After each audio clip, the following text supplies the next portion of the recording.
Horn, তোকে একটা মজার ঘটনা বলি, শোন। কি ঘটনা?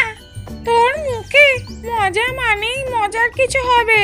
হ্যাঁ, আজ সকালে জমিতে কাজ করছিলাম, হঠাৎ দেখি আমার মাটির নিচ থেকে একটা বক্স বের হচ্ছে। সে কি বক্স? ভেতরে কি ছিল? সোনা দানা? আরে না, বক্স খুলে দেখি শুধু একটা পুরনো চিঠি আর ছোট্ট আয়না। চিঠি? চিঠিতে কি লেখা ছিল? আর আয়নারই বা কি কাজ?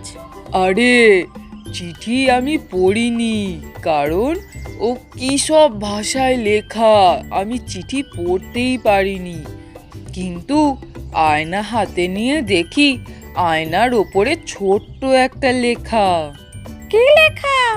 লেখা ছিল যে এই আয়নায় নিজেকে দেখবে তার গোপন ইচ্ছা পূরণ হবে। সত্যি? তুই কি চেষ্টা করেছিস?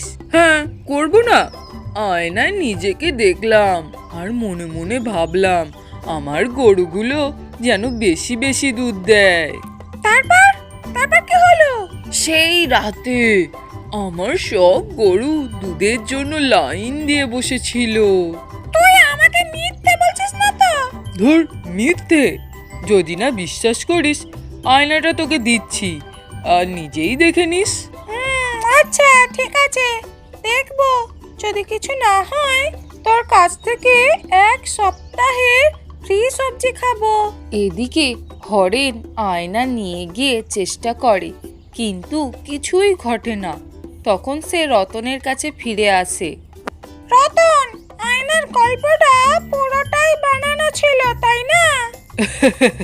হ্যাঁ রে বন্ধু, তোর মুখে ভয় আর উত্তেজনা দেখে মজা পাচ্ছিলাম, তাই বলেছি।